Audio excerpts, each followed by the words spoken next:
everybody, it is Blonde Blitz time. Let's go. He's had, but I still like the Commanders. I'm also tough. DeMar Chase.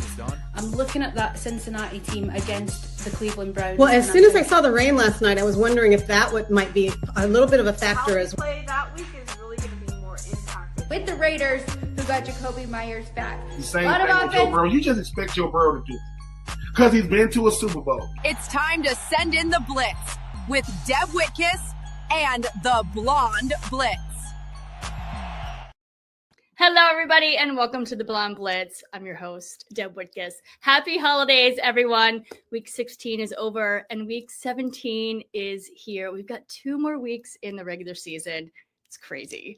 Our second annual Blonde Blitz Friendsgiving show was so successful, I brought it back for the holidays. Today, I'll be joined by some of the top NFL reporters, hosts, content creators in the biz, who also happen to be my friends. First off, we've got former NFL player for the Seattle Seahawks and current NFL analyst Dave DeRochas. He is here. Erin Coscarelli, host for Believe in Rams.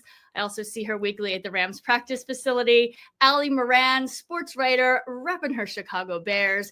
Eric Wilson, Eagles content creator and host of The Sports Arena. Dre Catalano, sports photographer and videographer. He is repping the Patriots. And finally, Brian Snow from Snowman in the Morning, talking San Francisco. As far as the rest of the show, we have private chef to the NFL athletes, Chef Virginia. She's going to join us to give you a healthy twist on your holiday meal. Sports betting expert Alex White is here for your best bet for week 17, along with fantasy expert Ballers Meg. Intuitive reader 333 Ask Carrie looks at her power deck for the Texans versus Chargers game. And let's get it all started, guys. Let's go with headlines. Now to Deb Whitcas with the Blonde Blitz headlines.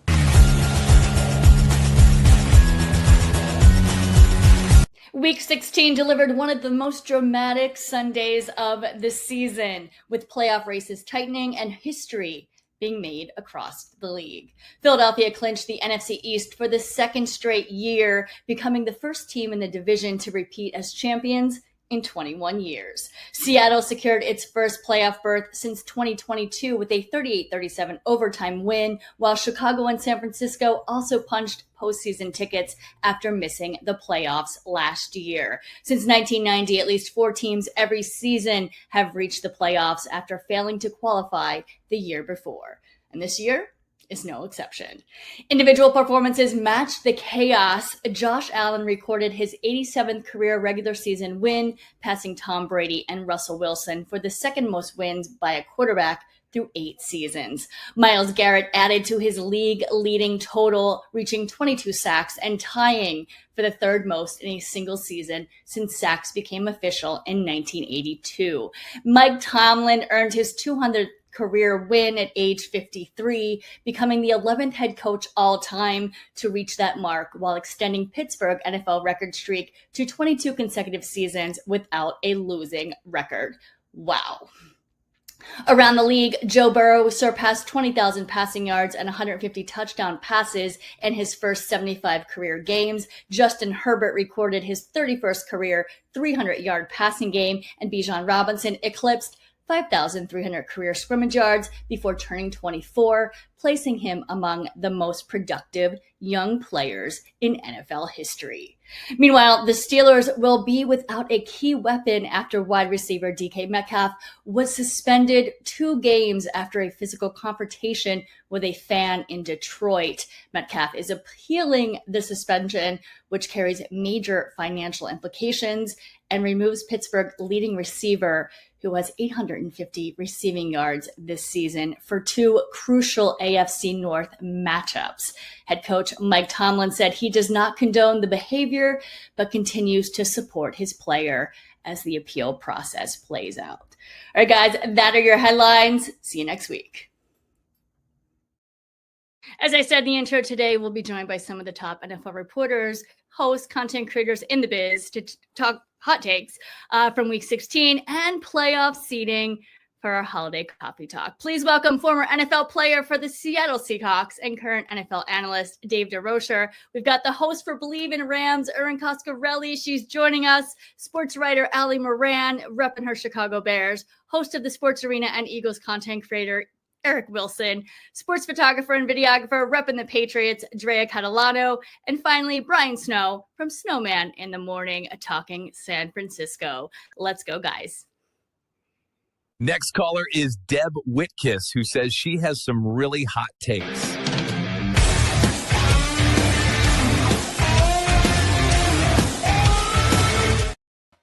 Hello, everybody. Merry Christmas. Merry Christmas. What's going on? How's Hey, everyone doing? Eric. We may see you in Santa Clara, my friend. Oh, here he goes. He's already starting. We haven't even got to Already anything. started. I know. In all seriousness, it's good to see everybody here. Absolutely. And you, Brian. Let's start off with Rams, Seahawks. Dave, Aaron, what a game. With the Seahawks beating the Rams, Seahawks are now in first place in the NFC, possibly getting the bye. Rams are in fifth. They may play the Eagles as link. We will see. Crazy game in OT. I mean, Aaron, Rams were that 16-point fourth quarter lead. We'll start off, Dave. What are your thoughts on that game? Well, I host a watch party, and I invited my good buddy Brett Farnaz, a Rams legend that I played with at San Diego State, for friendly banter. And I'll tell you what, when we were down, I was already talking about next week. And son of a gun, man, we just plowed back, and that's why I love this game. Is that as long as there's time on the clock, and then of course you get a few bounces, which I think everybody's talked about, that 2-point conversion. Right. And just real quickly on that, one thing I was taught since high school is you never leave a ball on the ground, right? And so everyone's surprised, like, why did you pick it up? Because you never leave a ball on the ground. And as soon as I saw that replay, it's like, I knew that was a backward pass, and I knew that was going to be. Come on. Wasn't the whistle blown? Yes. The whistle was blown. I mean, listen, The whistle was blown. I'm not here to be a Ram. I am trying to be as unbiased as I can.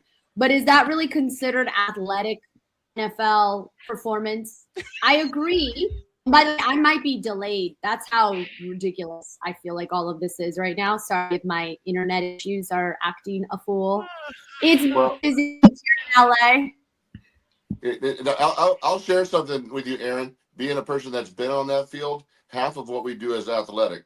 I will tell you, there's a lot of times where things don't look very athletic, but it still serves a purpose and achieves the goal. I'm just saying, as a person that's played the game, that you just don't leave a ball laying on the ground.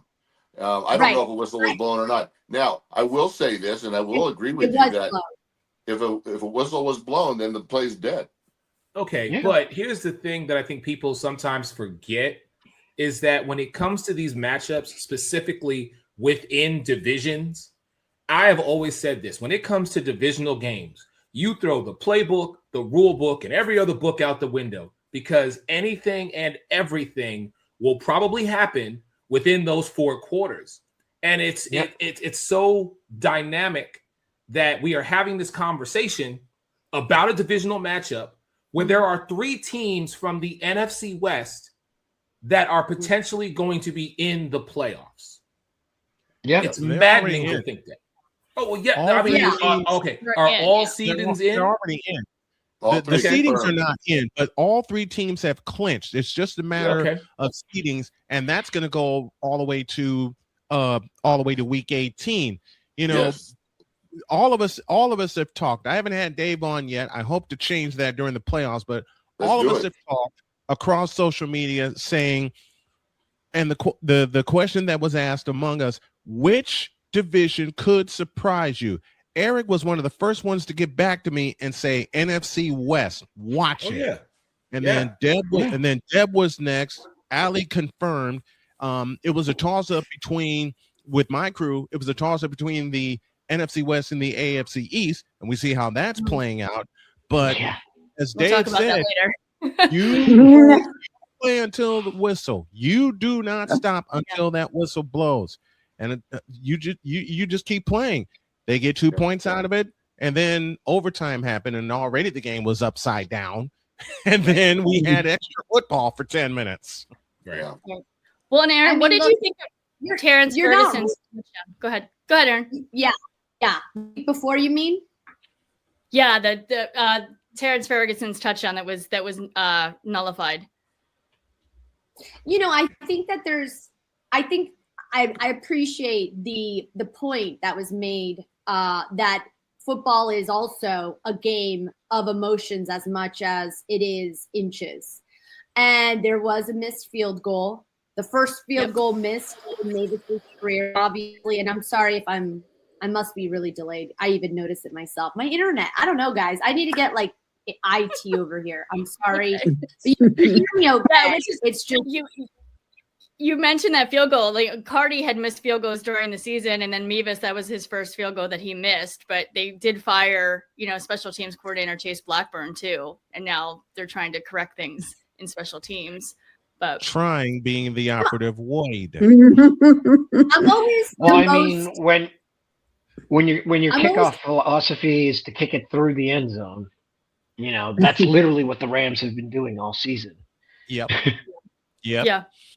Yeah, but this is the first they did it to us in Santa Clara all day. This is the first time McVay has made a coaching change in the middle of the season ever in nine years at the helm. So it just signifies a certain level of urgency and also a margin of error that the Rams do not approve of in terms of if they keep seeing, mistakes happen, depending on offense, defense, they will make the respective changes. I just think it's frustrating to see a game change momentum on a play like that. That's so controversial. And I think at the end of the day, listen, McVay doesn't make excuses. He takes accountability and responsibility for his team, whether or not he felt it was a fair play or not. It is what it is. There's no going back. It's just crazy that that play changed everything. And of course, obviously impacted the seeding that was on the line. Yeah. Dave, what do you think? What did the Seahawks have to do to, make it? Obviously, they're in the playoffs, but make it to Super Bowl. Well, I'll tell you, and just like your co-host hopped on earlier, we talked about the defense, and the defense is just crazy good. They're still learning; they still make mistakes because they're young, and they're still learning to communicate. But I would tell you, it's one of the best defenses in the league. What we need to do is get better up front. Our offensive line finally is starting to come together and gel a little bit, and then we'd lose Cross. But we just need to keep that solid game plan. We have with a great game plan. 13, we're going one back, 3 tight ends. And we have the best receiver in the league. I don't know. It's just whatever he's just doing it, man. And I just think we need to trust it. We got the 1-2 punch with a running back. Here's what we need. We need Sam Darnold to just not feel like he has to win the game for us. Because as soon as he feels like he has to do that, he makes a mistake, and he's done it. Doggone it, just don't lose the game for us. Just manage the game because we are just fine. But Sam got away with two big mistakes on. Sam got away with 2 big mistakes on Thursday night, both in the same quarter, and it nearly cost him. The other thing I feel the Seahawks need to do, you got to come after the quarterback. The last 4 games, they've gotten the least amount of pressures within their division on the quarterback, and the last one you have this year is against San Francisco, and it's against the quarterback that is getting hot at the right time. To your point, I thought for sure with 84-year-old Rivers back there that can't that we would come after him. Up until a few weeks ago, we almost led the league in pressures and sacks. I mean, we were all over the quarterback, and that guy cannot move. Why wouldn't we just come after him? And we just let them sit back there and pick us apart and stay in the game. Watch the Niners last night just shred that team. Shred that team. We should have done the same thing. We let them stay in it, and and I don't know what we're doing up front. What has changed? But it has changed, and it's noticeable. So you're 100% right. Let the dogs eat, man. I tell you what, because that front wants to come after the quarterback. Let them go. But Dave, speaking of your quarterback, man, I got to ask you. You were saying that you need to let Sam Darnold he just needs to do his thing and let the rest of your team handle business. Is that age? Because we've seen that now when he was in Minnesota and now at Seattle. When we get towards the end of the year, the end of the regular season, it feels as though from the lens that I'm looking out of, Sam Darnold just feels like he has to be that guy in December. So what can you tell me?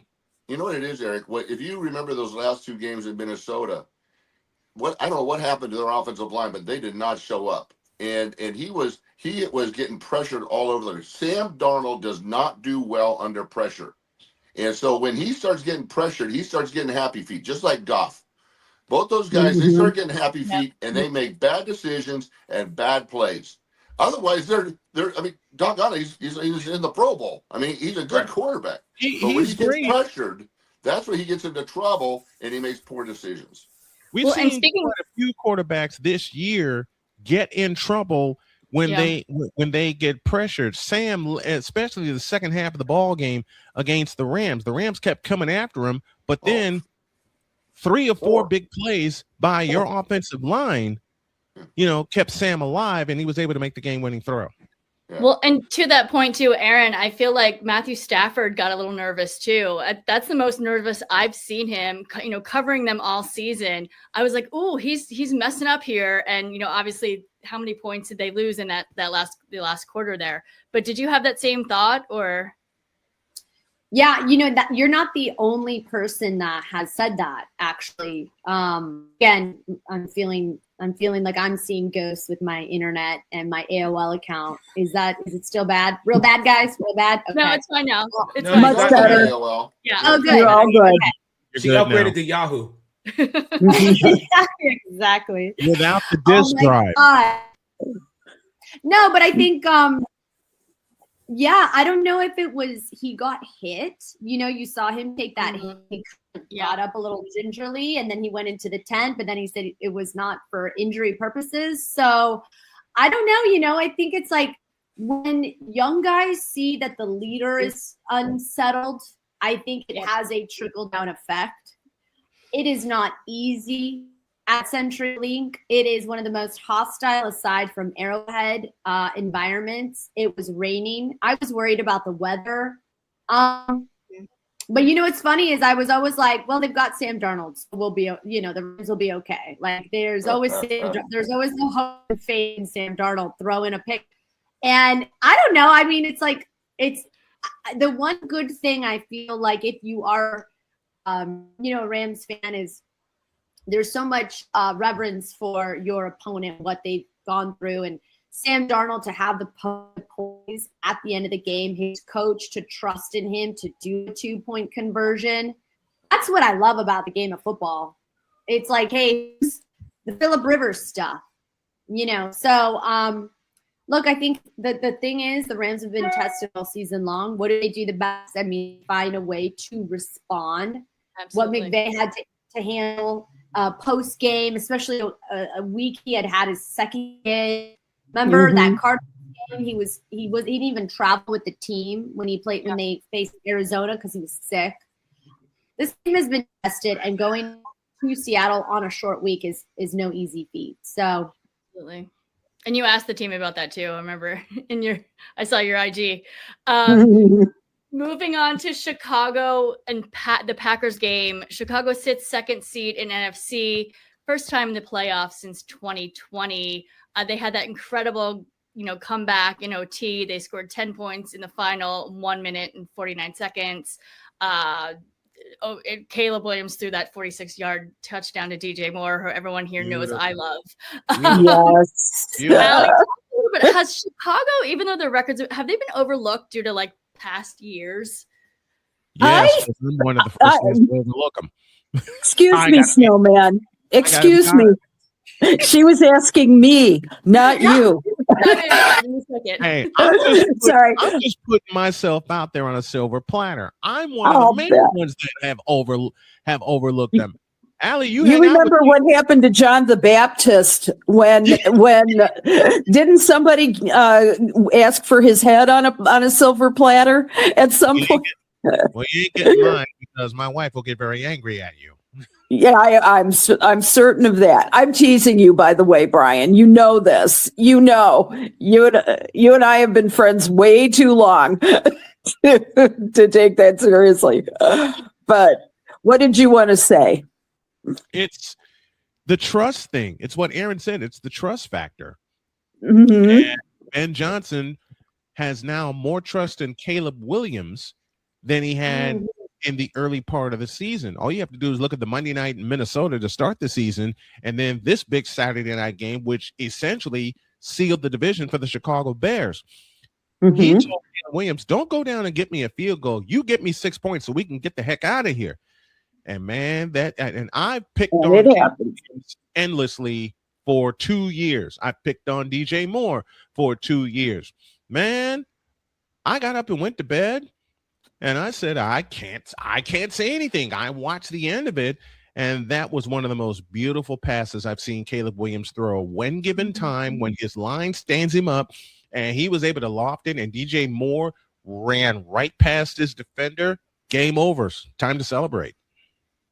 Now, I'll tell you, the thing that really has made me a very cynical Bears fan for virtually my entire life has been some of the things that have made them overlook this year. Number one is Caleb's own accuracy over the past 2 seasons. He has, and now he's finally got a coach who knows how to coach him, and actually pummeled him earlier in the year in order to make sure that he was the kind of quarterback that you actually saw on Saturday night. I was with a group of friends at a watch party, and my friend has like 9 different TVs. He's set it up like a bar in his basement. It was great. So we were watching it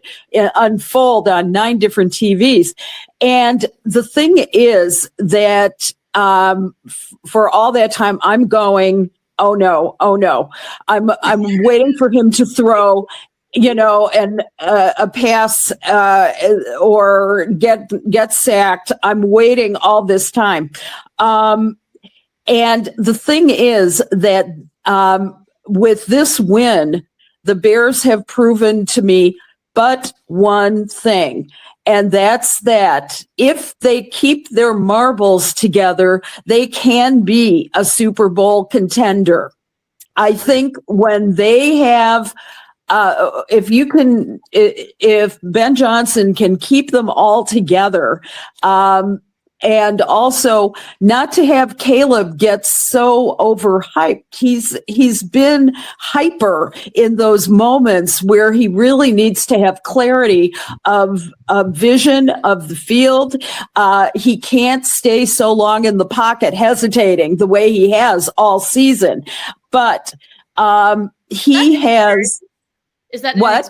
Is that an experience though? I mean, it's his second year in the league. He's been playing football for God knows how long. Yeah. His second year in the league, he has got to take the lessons that Ben Johnson has been giving him all season. You saw, as I mentioned, it on Saturday night that all those lessons actually paid off, and they're only leading though the NFC North by 1.5 games, 2 weeks to go. Do you know? And the 49ers are not going to be a team that's going to let them off easy. If anything, this is their game of the season. I think even more so than the Packers. I think that the Packers were a very necessary win, and they almost didn't get there, up until those last minute 49, something like that. I was going, oh no. And then I sent a prayer up to God. I said, dear God, if there's ever a reason, if there's ever a time when you want the Bears to be legitimate, now is the time. I have a question. It worked. I have a question. I took the big guy. I'll take the big guy every time. I did the same thing with the Cubs in 2016 and the Chicago Sky in 2021. Seemed to work. I have a question for the panel. The one thing about the Bears, I believe in the Bears. I'm still, to Snowman's point, not 100% believer of Caleb. And it's not the talent so much to me as it is the leadership.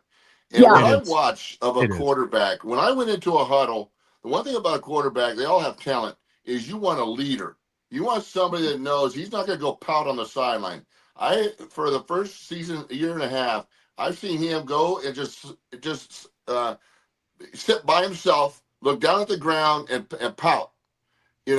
Have we seen a change in that yet? Because I think that will be the turning point, not just for him, but for the Bears to really be consistent. Because I think that's the one thing they're waiting for, is him to grow up a little bit and then not be a powder. You're going to make mistakes, but support your team. How many quarterbacks, shake the hands of the guys as they're coming off the field goal team, the whatever team, or in the offensive line huddle, whatever it is. They are a part of that team, making sure they're ready to go for the next series. I have not seen that from Caleb. The only time I saw that from Caleb was the comeback win by Oklahoma over Texas in 2021, when the team lifted him up after Oklahoma got down 28-7. They got him in the game. He was able to get himself back in the game, and the comeback happened. Saturday night kind of proved to me that he just may be turning the corner. Now, I'll use a term that my wife uses a lot when we talk football. Caleb's got to have tunnel vision come Sunday night and to end the season.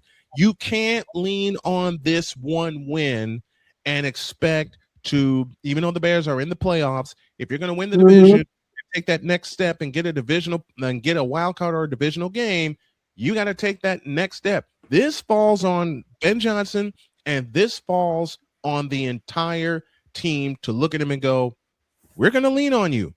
You got to be there. Snowman, I gotta step in real quick here and say this, because I know that the phrase nowadays is two things can be true. You're talking about a time when he was in college versus a time when he was in the NFL now. And both these times, Caleb had to be Caleb. That's what I like to say about any athlete. When that athlete becomes who we know them to be, that's when we see who they truly are. I disagree with you saying you don't go back on this one win that you had. You use that. You need to go back to that one win. Use that win to catapult you forward. I understand what you're saying is don't rest on your laurels because you got the win. But what I'm saying is you need to take from that win, hey, here is where we excelled as a team. Here is where there are areas of opportunity for us to get better as a team. Yes, it starts and ends with the quarterback. We all know this. But Chicago is in a position, and Allie knows this better than anybody. Chicago is in such a strong position themselves, the team, to not only get a high seed, have a high seed, but to make people have to come to Chicago in January. There are just certain places that you don't want to play. Seattle being one of them. I see two of them. And I see Chicago being another on this panel right now. Philadelphia, Chicago, and New England. We ain't got the Philly yet. I got the whole thing for Philly, but I just wanted to say that because I'm like, I understood what you were saying, but and thank you for that. Yes, 6 fourth quarter comebacks.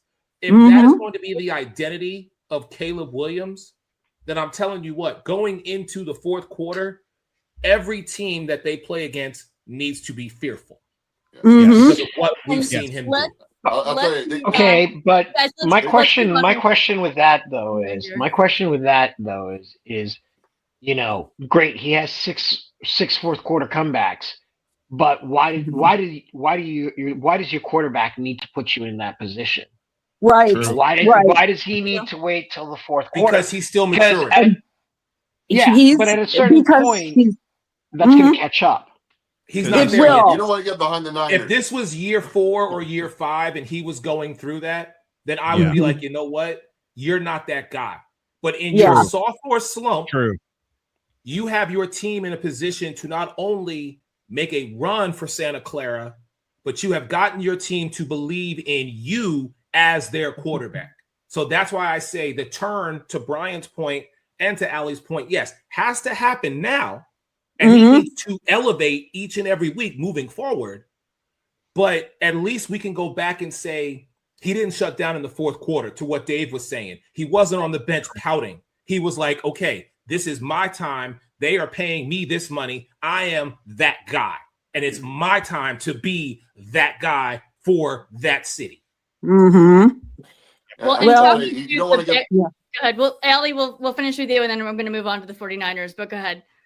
Sure. I was just going to say that I put together a few offensive keys for the Bears as they go on to the 49ers for this week. Let's do it. And so, first of all, establish the run. Don't overpower the 49ers. What? Did somebody say something? That's a must. Yes. Yes. Use the run game to keep linebackers honest and control the clock and prevent the explosive plays that we know Mike Shanahan wants. That's what they do. So there's that. Number 2 is that Caleb Williams needs to be protected. So they are okay. 49ers have a defense, and our offensive line has to come to the aid of Caleb Williams, no matter what. Bears have to capitalize on it by giving Williams the time, keeping him from scrambling into trouble. Number 3 is value every possession by minimizing the turnovers, focusing on steady execution, and also not to go into risky, explosive plays, which the Bears have never been any good at and never will be any good at, to my mind. They have to run it and keep it simple. Now, on defense, force the damn turnovers. That's the 49ers have a very high turnover rate. Bears defense needs to create takeaways to shift momentum away. The Bears need to have discipline and patience. This game is going to be a slow and tight affair. The Bears must avoid impatience and stick to their game plan and trust the steady execution. And most importantly, win the turnover battle. Brian, what do you think? Being our 49er. This is me teasing Allie in return. Good luck. You're talking about a team. It's on, buddy. Oh, bring it on. Hey, listen, I owe my wife. I owe my wife pizza in Chicago anyway, and I'm going to make that happen. But to Allie's point, the Bears have to control the clock. You keep that 49er offense off the field and on the sideline, you're going to have them thinking. We've seen it so many times this year against the Rams, early in the second quarter against the Seahawks in game 1 of this year, against Jacksonville and Houston. You keep that 49er offense on the sideline, then you're going to be fine. You're going to have a chance to win this game. What Allie and the Bears need to remember, you came to California last year and you got spanked. Yes. By the same team that's been held together by duct tape, glue, chewing gum, bubble gum, and everything else. And yet these two teams, the two most unlikely teams to face off on Sunday Night Football, are 11-4. Yeah. Mm-hmm. And that's quite a turnaround. It's a hell of a story, because Deb sent me a message saying, look, I'm sorry about your 49ers. And I capitulated. The game I was preparing for, I looked at the injury list, and this is after we lost Fred Warner against Tampa Bay. I said, if we come back from this, anything else we get is gravy. Well, here comes the gravy train by the name of Christian McCaffrey, who stands 120 yards away from doing something that's only been done 2 other times. And he'll be the first running back to do it twice, which is, of course, the 1,000 season. So you got to watch him. The defense is going to be hungry. They may be held together by duct tape and glue, but they're going to come after Caleb Williams. They're going to need to force Caleb Williams to make a mistake, which is what happened in Green Bay at the frozen tundra of Lambeau Field. Mm-hmm. But they also had Micah Parsons. They also had Micah Parsons up there. We got a couple of extra pieces back. We got a couple of extra pieces back in our lineup, including Bryce Huff, who's back from an injury, Tatum Bethune, middle linebacker, and the fellow that the Bears need to fear is a guy named D. Winters in his 6th year out of TCU. He's going to be one of the difference makers. So it's going to be a fun game in Santa Clara. And Brock back too. I mean, he's getting hot at the right time. Yeah. 5 touchdowns. Sure, I nearly woke up the house on every touchdown he threw last night because I did the live stream. Eric, you've hung out with me on the line. You know how excited I get. We've talked football for a long time. I have to say, my wife said, do me a favor and don't wake me up because I know you're doing the game. I'm going to go crash. I said, honey, I'll be okay. Yeah. Then Brock Purdy got started. Mm-hmm. She came out and looked at me and she says, how bad is it, baby? You don't want to know. Okay, I'm going back to bed. She is zonked out. She wakes up and she says, you need to answer one question. Yes. How bad was it? I told her the score and she says, I'm going back to sleep. Did they score every time they had the ball? Except twice.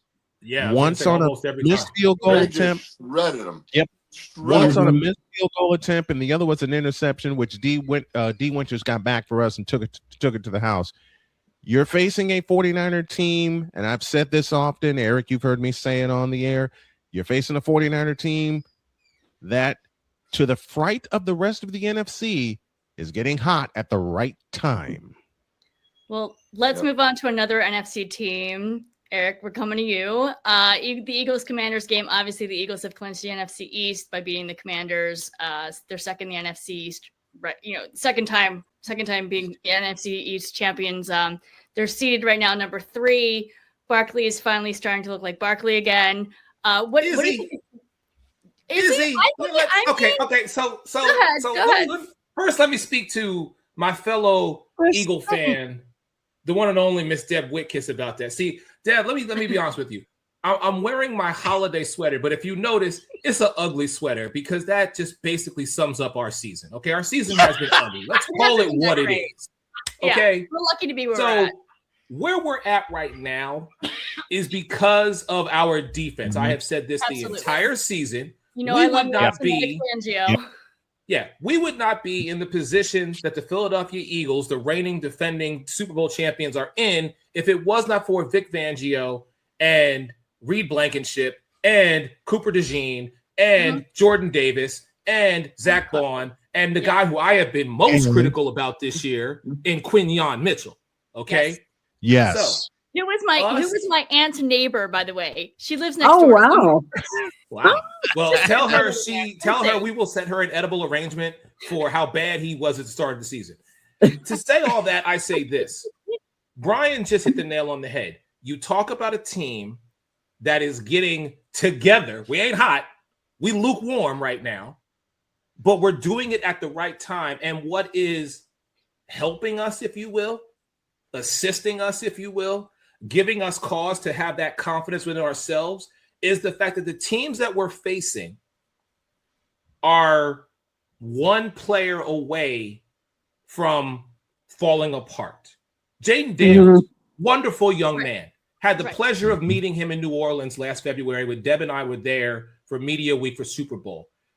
The brother can't stay healthy. I feel bad for him. I feel bad for Marcus Mariota. Sorry, not sorry. But now we have the game of the week against Buffalo. Okay. And as the gentleman who is, as I look at the screen, the gentleman who is to Deb, your left, wearing the Patriots gear, I have to say this. I respect the fact that New England under Mike Rabel is in a great position, but please don't get it twisted. This still ain't your division. Okay. It is Buffalo's division to lose. Now, they very well may lose it. Oh, they're going to. However, you're not there yet. Okay. You better not lose out. With regards to Philadelphia, it is very simply what I say when it comes to our team, Deb. We are the ones who control our own destiny. Saquon looking like Saquon, he's not, it's nowhere near what last year was. Last year was he wanted to get out of New York. He got to Philadelphia and said, let me show you who I am. This year, under Kevin Patullo, the run game has seemed to be not even a shell of what it was. Right. You know when I started to believe in this team? I mean, Eagles are a run team. It is. But you know when I started to believe in this team? I started to believe in this team when we started to go 5 wide. Because that, to me, I was like, oh, okay. So you got Devontae on one side, AJ on another side, Saquon there, Jahan Dotson, Dallas Goedert. I'm going to throw everybody at you. Stop all of us if you can. That is when I saw the team that we need to be this year. As and far Eric, there's your key. They've been hinting since they got Dallas Goedert in the draft out of South Dakota State, a player that I previewed when the Eagles drafted him. They were hinting the entire time about putting him in a 5 wide position instead of at a normal, regular tight end position. When they spread him out, you have unleashed Dallas Goedert. This is Dallas Goedert at his best. Because now he was injured majority of last year too. Last season. Because now you force the defense to make a decision. Do we look at Dallas Goedert to block, or do we have to cover him in a pass pattern? Right. And so for us to first off, to get to the postseason, do what we have to do.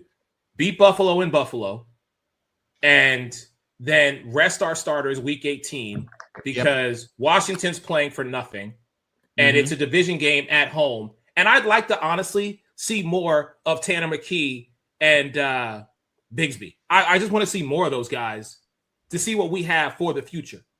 Because here's the thing, whether it's the 2 seed or the 3 seed, one of those 2 teams, be it the Rams or currently as slated, the 49ers, we're going to see one of them.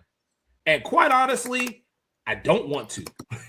Let me just keep it a buck with y'all. Hey guys, real quick, Aaron has to run. We just wanted to say Merry Christmas, Aaron. Thank you so much for being here. Merry Christmas, guys, Aaron. Merry Aaron, thank you. I'm sorry about Merry my Christmas. internet. Merry Christmas. Love you all. Merry Christmas. Love you too. Bye, guys. Upgrade to Hotmail. All right, let's talk a little bit more Eagles just for a bit, and then let's jump to Patriots because Dre has been patient with us all. Well, real quick for both my Eagles fans here. Do you trust your kicker? No, we do not. We do not. It's one game. I love Jake Okay, Elliott hold on. with my heart, but no, unfortunately, I think he's gone. Here's the thing. Jake we went through the same thing earlier in the year with we went through the same thing earlier in the year with Jake Moody, and then Easy Eddie Pinheiro showed up and nearly banged home a 64-yard field goal for us. So if anybody is sympathetic, you're looking at him. You know what? I gotta ride with him because he is still that dude that has more times than not kicked us the game-winning field goal. Yeah, so I gotta roll the dice with him. Trust me. I'm sitting on my couch watching this Commanders game. You're going to have to, especially coming into January. We're not, listen, I'll put it to you like this. We're not getting another double doink in Chicago. We're not getting a game where we injure Brock Purdy and then, Christian McCaffrey has to play quarterback. We're not going into the 12 hoping and wishing and praying that, you know what I mean, that Seattle doesn't have nobody in the stands. I recognize all of that. What I'm saying to you is there is a level that I have not reached yet, because with me there are different tiers, okay? Mm-hmm. And I have been calm, cool, and collected for the majority of this season, but we are coming into the postseason. Every single snap, every single play, every single minute, second quarter, the whole nine matters. It matters now. So whether it's Chicago, whether it's Seattle, whether it's San Francisco, whether it's the Rams, who everybody apparently is saying is just going to win this division outright. They're going to be the NFC. They're going to win their conference. Excuse me. Seattle has the number 1 seed, but the Rams are apparently the team that's going to be going to Santa Clara as representatives of the NFC. You sleep on us at the wrong time, and we are going to take it out on you. So I want to say that. Not unless you see us first. Well, right now, if the playoffs were to start today, the Rams are coming to us, and we would do the Seahawks and the 49ers a favor. We would take them out for you guys like we did last year. Okay, that's what I'll say. Right. You know what? That was the matchup I wanted in 2021 when you were a guest on my show, and we were praying for that. Rams just kept winning. Doggone it. God said no. God slammed the door in our face. Let's move on to the Patriots. They're now 12-3, number 1 in the AFC East, and second in the AFC in general. Drea, what are the chances of you guys getting the number 1 seed in the AFC?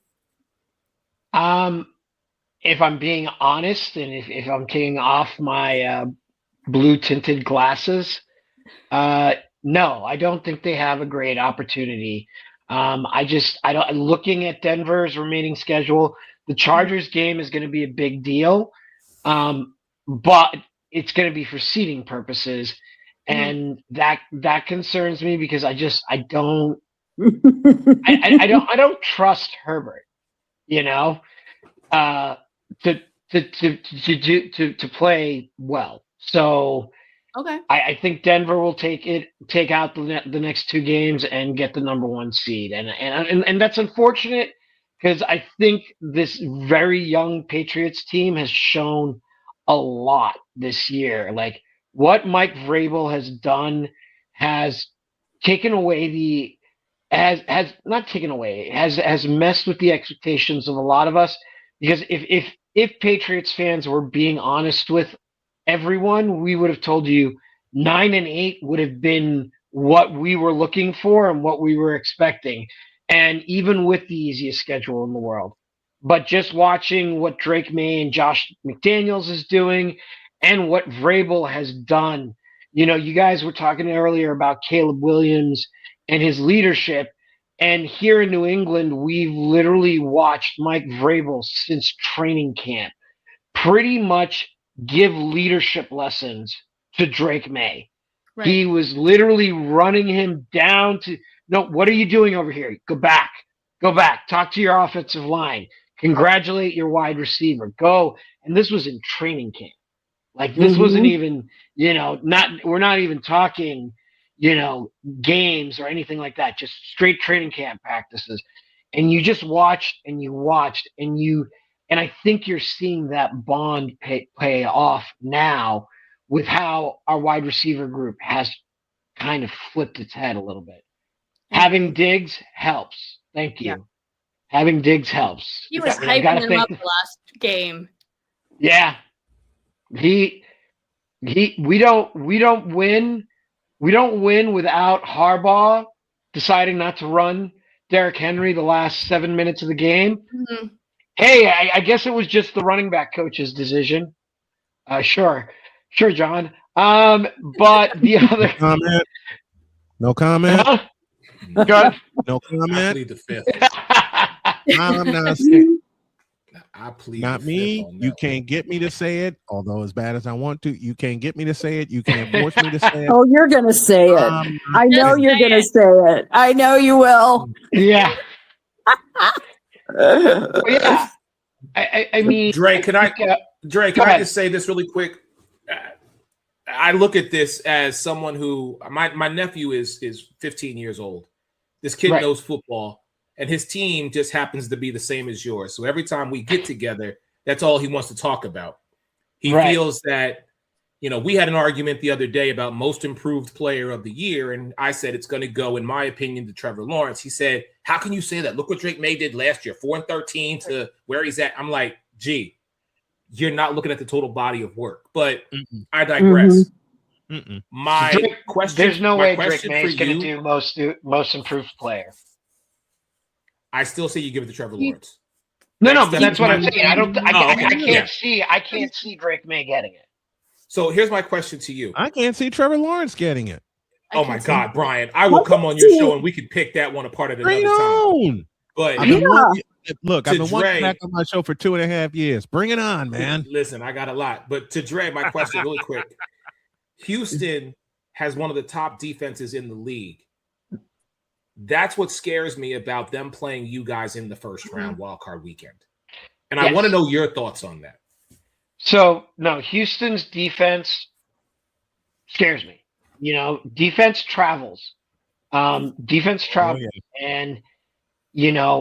but I will say my confidence in Drake May, I don't know if it's the combination of Josh McDaniels, Mike Vrabel have all squished their brains into Drake May's mind, but my faith in him under pressure is like at the end of last season, there was the concern that he was going to have a turnover every game for some reason. And yet this year he has just changed ball security, how he handles things, how he handles pressure. I mean, a mistake that he literally made in the Raiders game. Same opportunity comes a couple games later, and he doesn't repeat it. You see his mind has already corrected it. So I feel like, yes, we might see a not great first quarter, but unfortunately we're getting into the habit of we don't have great first quarters. And by the third quarter, the team is humming and they've made adjustments. So my faith in Drake May and how Josh McDaniels and the coaching staff will adjust. I've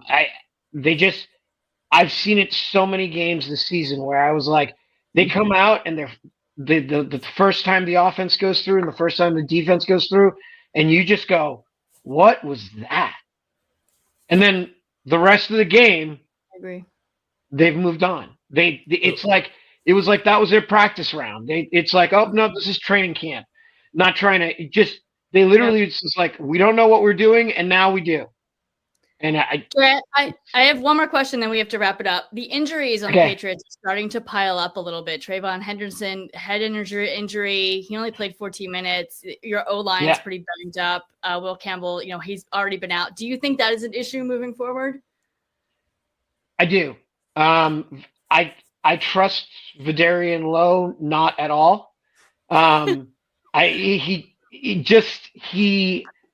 Josh McDaniels and the O-line coach, and why am I blanking on his name right now? I apologize.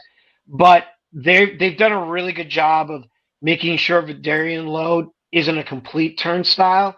But after his performance last season, it scares me to have Vidarian Lowe as your left tackle.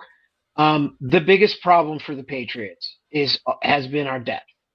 Mm-hmm. We have some great frontline guys, but we go from, not bad, like good to like not good at all. We lost Carlton Davis for a few snaps a couple games ago, and it was like, oh, they're going to throw to Charles Woods. They're going to throw to Charles Woods. They're throwing at Charles Woods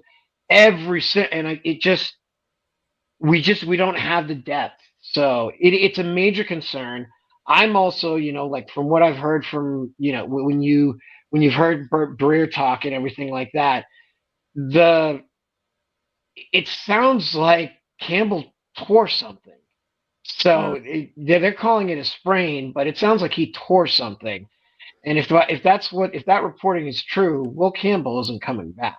Right. Right. Well, I'll tell you one thing you have though, and you've mentioned it, and that is Mike Vrabel.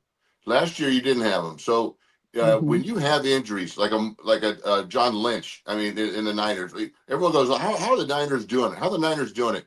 If you never met Lynch, you don't know how they're doing it, because that cat just builds confidence and builds a team, a squad. Vrabel will know how to get into that young man's head and that man's ear and say, "Hey, you can do this, young man." That's all sometimes a cat needs. Sometimes they struggle because they have no confidence. They've got no reps. They got no confidence, and they're going against. Well, for me, it's Bruce Smith. I mean, I was, how do you do that? But if you're going against, some of these guys, you just have to have some confidence. And you've got one of the best coaches in the league. He's come in. He's proved it. And I love watching him on the sidelines doing his stuff. And don't you feel just a little bit lucky though that the Patriots are facing the Jets on Sunday?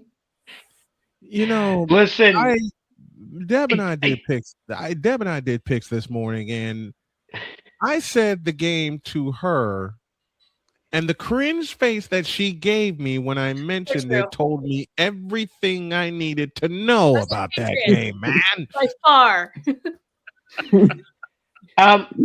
My big thing is like I see the point spread. I see everything tells me this game should be a blowout.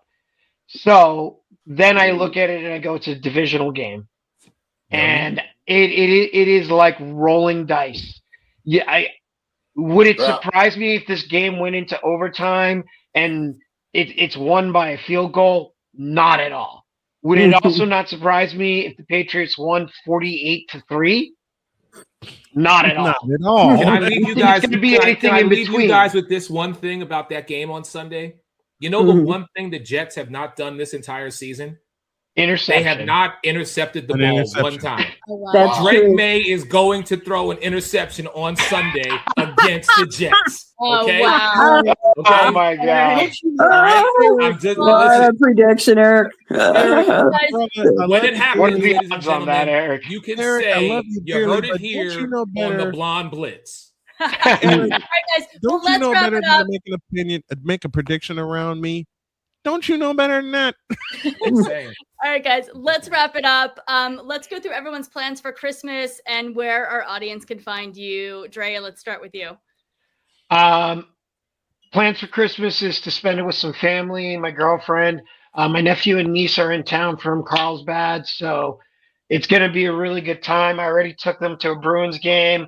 I'm going to also take them to hopefully get them to some other games as well. And then to find me, the best way is on Instagram at 13photo or at 13photo. All right. Thank you so much, Dave. You'd have to ask Anne Marie what my plans are. I never know. I never know until I get up, and then she tells me what we're doing. So Just tell her I said hi. Yeah. But she always gets me pointed in the right direction. I know it has something that will have something to do with friends and family. And then for me, I'm just Dave DeRocher at Instagram, Facebook, and then Hawk Talk 12, and the talk is with a W, Hawk Talk 12, and we're on Instagram, Facebook, and YouTube, coming to the live stream. Awesome. Go ahead, Brian. There's a pretty lady named Jody that I've been happily married to, and she does the same thing that Dave's wife does. I wake up and say, okay, this is where we're gonna. No, we're gonna spend Christmas with family. I get to see my nieces and nephews run all over the place. They're gonna run me ragged, and all you guys can find me via social media. Just look for Snowman Multimedia. All right, Allie, go ahead.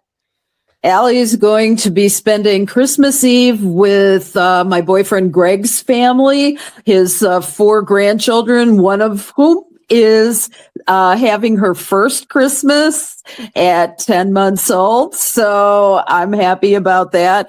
The next day is Christmas Day is going to be with my 98-year-old mother at Benihana, and Greg and my kid, who's spending time away from me on Christmas Eve with their friends, is we're all going to be together along with my sister by another Mr. Carroll. We're all going to be at Benihana. You can find me at Allison with 1L Moran 2015 at gmail.com and most Thursdays and Fridays on Snowman in the Morning.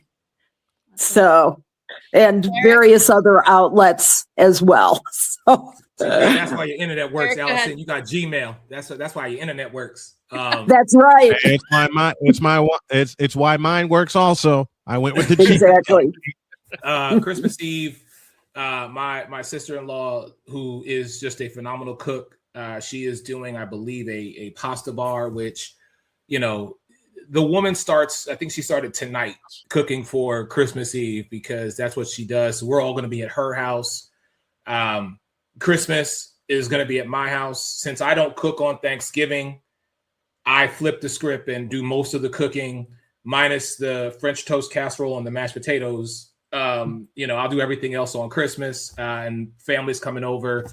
I don't know why they put Dallas and Washington on Christmas as the first game. I think that is a horrible game.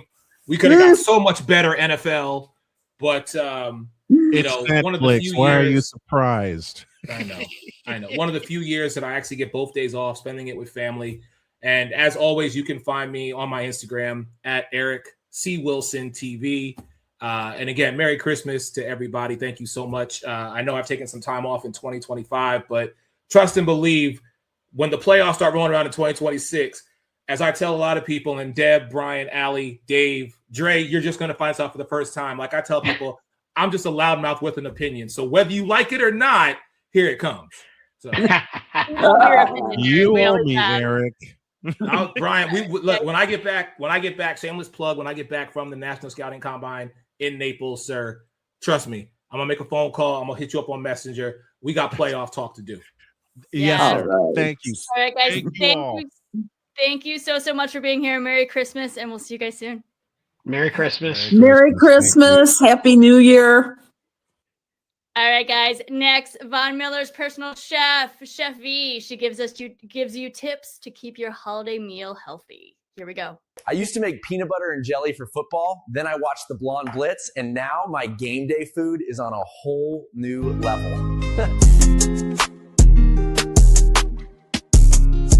Hey, what's up, everybody? It's Chef V clocking in for the Blonde Blitz Holiday Edition. Holy pineapples, I cannot believe we are already at the end of the year, at the end of the season, but I gotta be honest, I love a good celebration. Don't love all the food waste though, so here is a cool, fun, clever way to reutilize some of your indulgent leftovers. At least I'll be indulging. So if you've got some prime rib or actually any type of proteins left over, I have blanched some collard greens and patted them dry. Just gonna cut off the little tail end here. And you know, I kind of went with the whole New Year's tradition of collard greens and black-eyed peas. So here I'm going to make some veggie and steak rolls using these collard greens, and I've made a fabulous black-eyed pea hummus to go with it as a little dip. Now you can also utilize, like, let's say you have some shrimp cocktail left over and a salad, throw that in a lettuce wrap. You could also do these with blanched chard. You want to blanch it in some salty water and then dunk it in a little bucket of ice so that it takes the bite down a little bit. So check this out. We just roll them down, fold, and voila. You've got a little spring roll. Aren't these freaking fabulous and gorgeous? And this is the best part. You can add some finely shredded purple cabbage, anything, whatever you want. Look at how vibrant and gorgeous these are on the inside. Yum these. I'm going in, y'all. Look. Black-eyed pea hummus. Yummy. It's fresh, it's clean, and it's actually really fun. Now, we are galloping into the year of the horse. So, I had to make something with apples. So I made these little micro tarte tatin, which is really just an apple pie made the French way. But I'm hacking with these little shells. Usually it's a flipped over puff pastry. Caramelize some apples, bake them in these little tart shells, top with a little bit of whipped cream or ice cream even if you want. And voila, you've got a little dessert worthy of this magnificent, motivational, fiery year that we're walking into. But don't sleep on the cocktails, guys. Pure cranberry juice. We're not quite out of the cranberry season yet. Do not sleep on pure cranberry sauce. And of course, you know that in my house, it's going to be a margarita with a little lime quat and black salt as a garnish. Just a little orange juice, tequila, fresh cran. It's tart enough, doesn't need any lime. And voila. Look how festive and fun and cute and pink and blonde Blitz. Cheers, everybody. Happy holidays. Happy everything. All right, thanks so much, Chefy. All right, let's get into the games, shall we? Please welcome third-generation sports betting expert Alex White to give you your best bet for Week 17. It's time to get some NFL betting advice from Alex White and the Blonde Blitz. Win big so I can rob you later.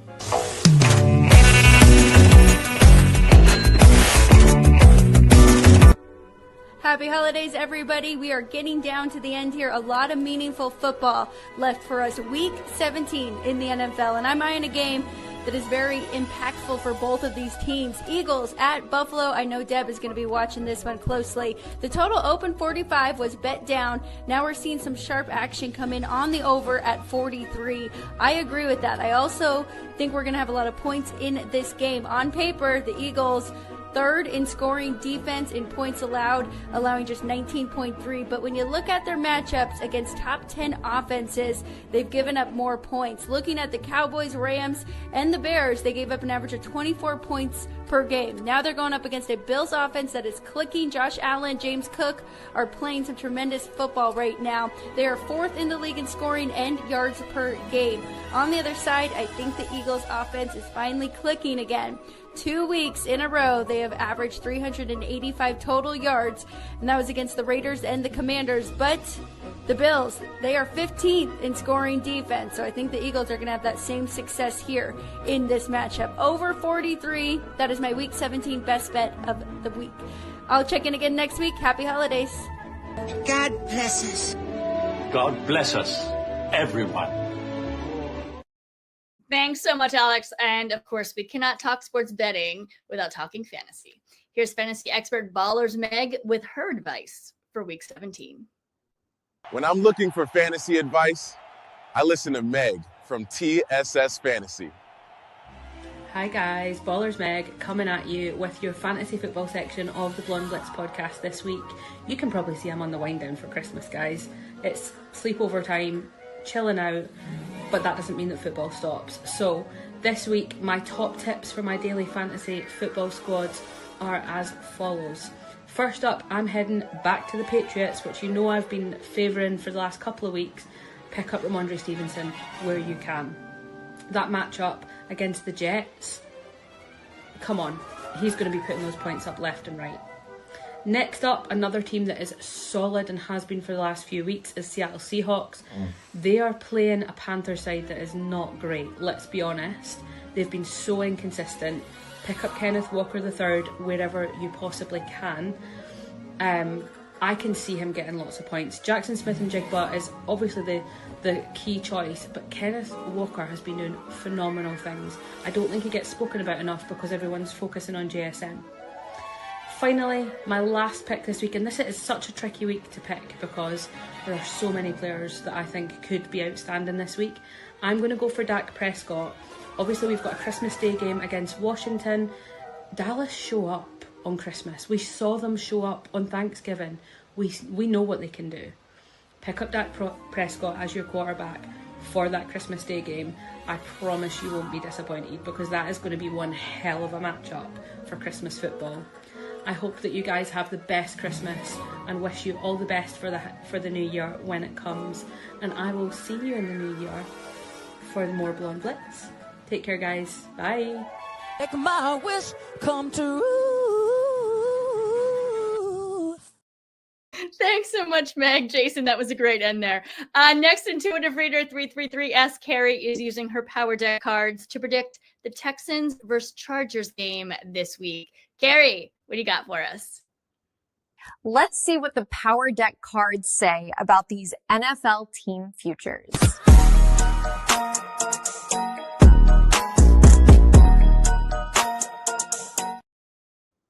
333 Ask Carrie here, ready to give you Week 17 game predictions for the Houston Texans versus LA Chargers game, and I will be using my Power Deck.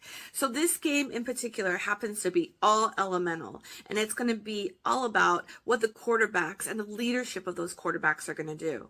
We have the Houston Texans coming in with being their division leader, and then we have the Chargers coming in with the need to really make this game happen and take the win. So it's definitely going to be a game of control versus urgency. And I really think that it is going to be all about the elements in this particular game, because CJ Stroud, quarterback, is actually a Libra, so that makes him an air sign. And then we have Herbert, who's a Pisces, and he is a water sign. So it is definitely going to be a game of air versus water. And, you know, you'll definitely want to be watching this particular game, because I feel it's going to be a very close and exciting game. Very different from other matchups in their past. So let's get into it. There's two astrological transits that will be affecting this, and it's both having the sign of Capricorn. Now, Capricorn's energy is very steady and grounding, and, you know, it's very game day decision type of action. And so the sun in Capricorn means that there's going to be more focus and determination and dominance type of a feel. And then we have Venus in Capricorn, which is going to be all more about the team building, how the quarterbacks run their teams, what's really going to be, you know, the synergy of the actual team. So those two particular transits actually really take precedence over how I see this all playing out. Now, because I said it's going to be neck to neck, there might be a tie towards, you know, making it a tie at the end of the game. But let's see what the Power Deck has for things. We have, I'm going to start with the Chargers, okay? They have the 5 of diamonds, so they're not number one in their league, but, you know, they're hanging in. They take their losses very well. Good sportsmanship. And then they have the 9 of clubs, the 9 of pentacles. Now, that's actually a card where it says that there's going to be an uptick in the actual game playing. So, again, if Stroud comes in and, you know, makes, you know, very key plays, so will Herbert. You know, Herbert will match that energy. And then they have the 4 of spades, the Chargers, and that last card there kind of says it all. It's a card that's kind of like they're, you know, they might do well, but not the hottest card in the deck because it's only a 4. Then let's see what the Texans have. They have the 6 of diamonds, which means that they've in the past been able to shine, definitely because they are the leader in their division. They have a 2 of pentacles though. So like at halftime, it's going to be a toss up. We won't know who's going to really be taking over the game at the last half of that particular game. And then we have the Jack of spades, and ironically spades represent air sign being CJ Stroud, so he will definitely be looking like, out of the 2 quarterbacks, the winner or victor of this whole particular matchup. So final score wise, guys, I have Texans at 31 and Chargers at 28. So this is going to definitely be an exciting game. Happy holidays to everyone and Merry Christmas. Back to you, Deb.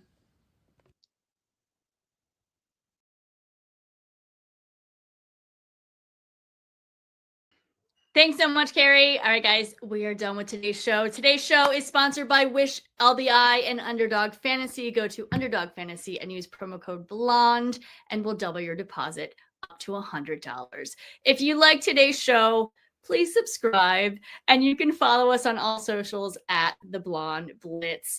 All right, guys, football forever. See you next week. Go Birds.